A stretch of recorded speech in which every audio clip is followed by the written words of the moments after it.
Hey now, cats, we're back again this week in the Balls from Ellwood show, and I actually have a repeat guest. You might remember these cats a long time ago, no pun intended. But I actually made a joke to you guys last time I interviewed you that you're going to get so big that you're never going to have to do another interview with me again. And you guys said no, and you honored your promise. You're here again. We're back, baby. They're so freaking big, you can't even pick up a thing of M&Ms and not even see Catbite now. But they are still humble folks, incredible people, and they're still, I don't know why, but they're still on my show. So, but anyway, I got a lot of stuff to cover. I'm so excited to talk to you guys again. You're amongst actually, honestly, some of our favorite people. So thank you so much. I just want to tell you, we're here tonight for the Bad Time Records show in Spirit Hall in Pittsburgh, Pennsylvania, and here is one of the headliners, Catbite. And tell me, how did you guys come to fruition and getting on this tour? Well, it was kind of a long time coming. So right when Bad Time Records and Catbite really started, like the first two real bands on the label was We Are the Union and Kill Lincoln, and they're both bands that have been around for kind of a long time, like 10, 15 years. And we were like the brand new band, but we were all friends with them because my old band had played a million shows with them. Snails. The Snails, yes, yep. Correct.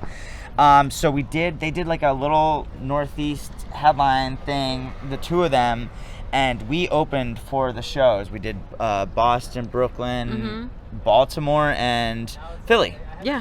And so that was like the first unofficial Bad Time Records tour, because it was like, you know, basically the only three bands at that point that was on Bad Time Records.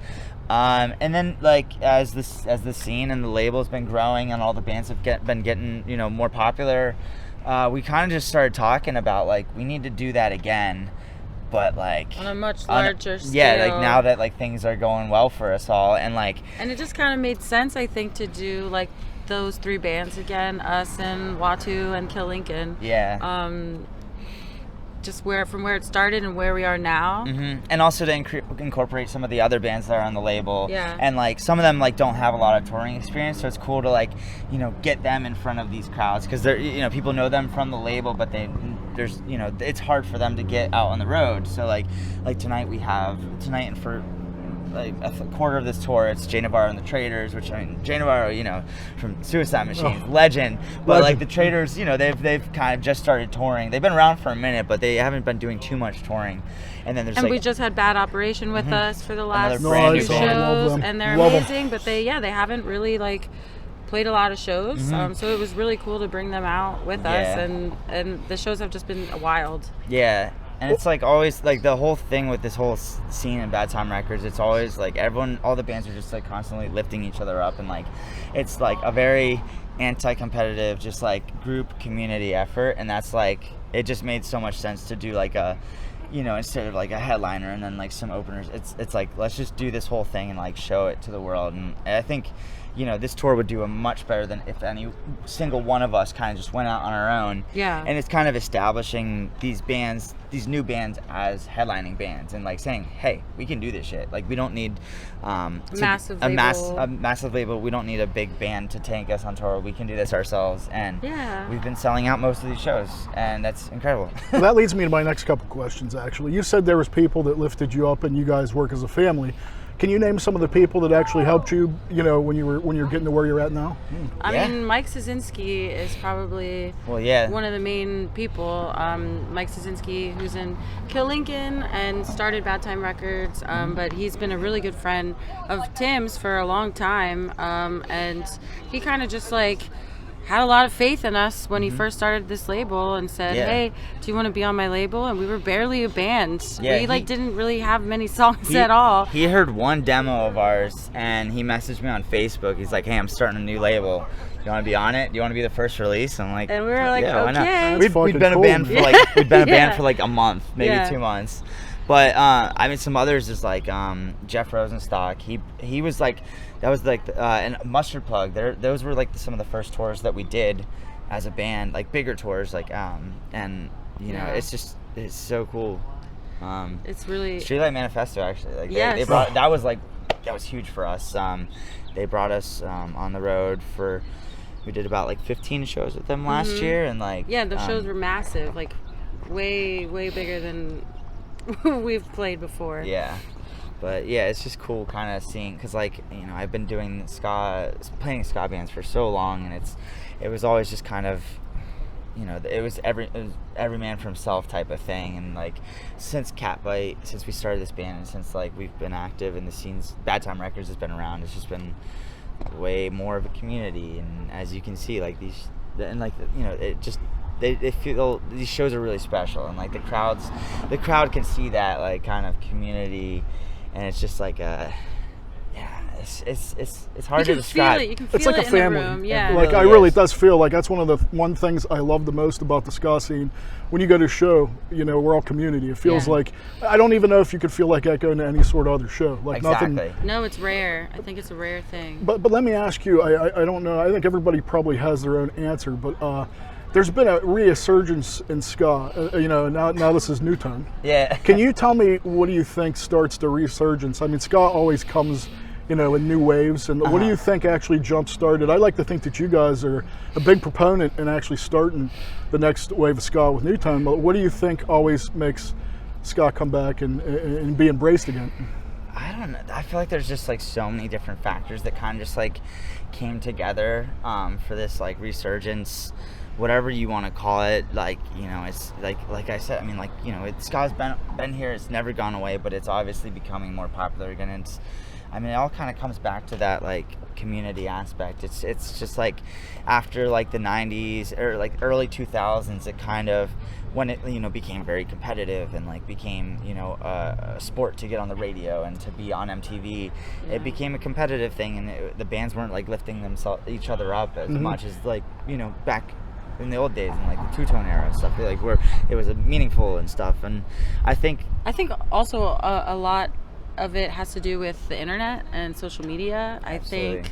I think even maybe a little bit because of the pandemic, where people were kind of just like forced to be on, you know, social media and online, the presence online grew, and you're able to reach out to people all over the globe. So I think more people heard about Bad Time Records, more people were able to find out about our bands, and I think that made a big impact. Yeah, I think it's also, there's like a new generation that's getting into ska, like the, you know, Gen Z.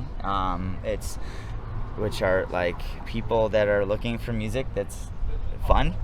I think there's like, you know, like there's they're coming across this like new or like resurgence of ska music without the old idea of that ska is uncool. Yeah. And so they come into it with like fresh mind. Yeah, fresh mind, fresh ears, and like, and also there's just like a bunch of really good ska bands right now, and they're really diverse. They're very diverse, and it's like, I think it's just all that kind of combined. It's a lot. Yeah, it's a whirlwind of different things. Well, I could say, I mean, I've loved ska since I was in high school. Yeah. I'm a 47-year-old asshole almost now, and I still love it. It's never been a better time to be a ska fan, and I think it's actually, like you said, it's actually cool now.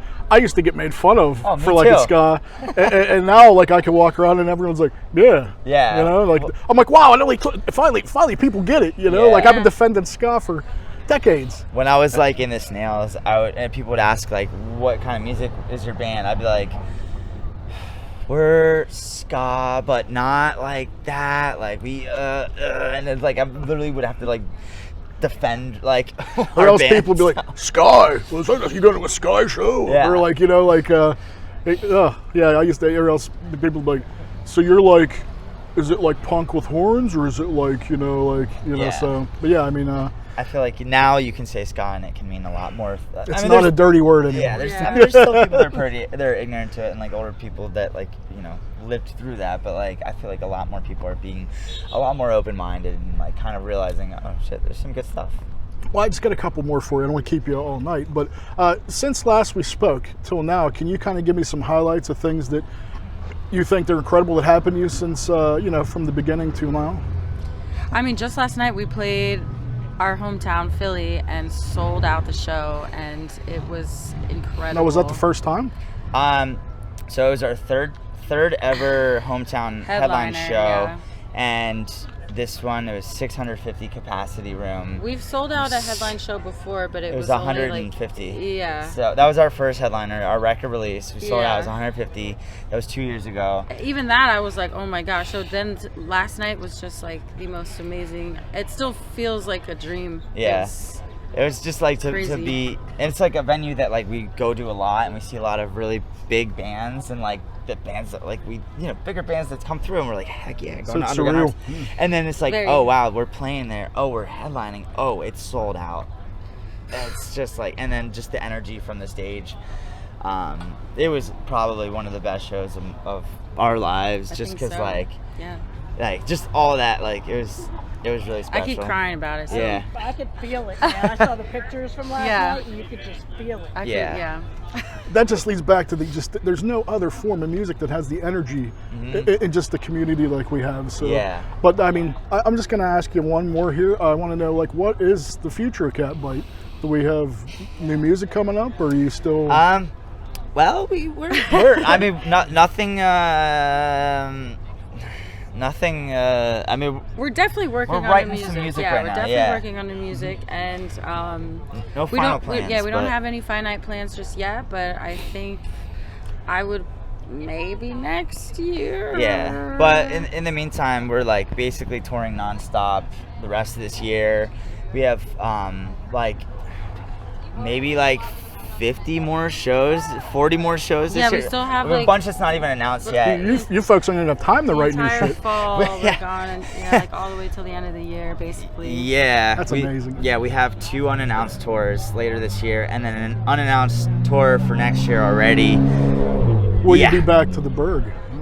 Of course. We don't have anything. I mean, we don't have anything on the books, but we love it here. Yeah, we love you guys. So we love having you here.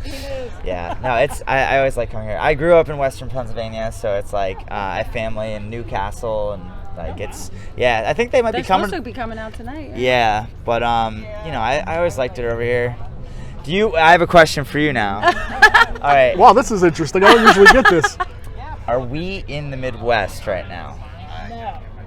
I would say no. Okay. It's a big debate. Okay. It is a big debate. We teeter. Okay. We are close to Ohio. Right. People like to say that we are, but we consider ourselves East Coast. Okay. See, I've always, in my opinion, I always consider Pittsburgh is the soft start of the Midwest, because it has, everyone's nice here, which people aren't nice on the East Coast. Fuck you, dude. No one's nice here. What are you talking about? You guys are so nice. It's like, this is where it starts. This is where the people being friendly and courteous. It starts in Pittsburgh, and then goes to St. Louis, basically. And the portions of the food are bigger. And it's just, I don't know. So it's like, I always consider it the soft beginning, but like, that's me. We got in a huge debate with our front of house tech, Rick Johnson. He's from Michigan, and he says absolutely not. So, is there anything that you like to eat here that you can't get back home? Well, you guys put French fries in literally everything. Which I do that, but I mean, you guys don't have permani? No, we don't have permani, but I mean, like, I'll do that. But I got like a salad once, and there was just like fries all in it, and it was amazing. I don't like them on the salad because cold potatoes make me choke. Healthy, unhealthy. Yeah, but I loved it. That's our mutant power here. It was like a surprise too. I guess I read it on the menu, but I just wasn't expecting it, and then it was the best salad ever. I like fries on the sandwiches though, and also you guys got good chicken wings. We had some every time, like, I used to go to like Quaker Steak and Lube, that spot. Oh man, like I the miss original that one, like they have like the buffet. Oh yeah. Good old days. Yeah, that's where this came from. You don't get this from Pet and Kitty Cats, you know what I'm saying? But anyway, I just want to thank you so much, guys. It's always an honor and a privilege and a pleasure to talk to you folks. Thank you. We'll always be fans. We'll be checking out everything you do in the future. I'm still tripping on the wave breaker already still. Yeah. So you heard it here first on the Balls from Ellwood show. You have to check them out no matter where you're at. You got to go check out Catbite. So Tim, Brittany, thank you so much. Thank you. Peace and love, everyone. See you soon.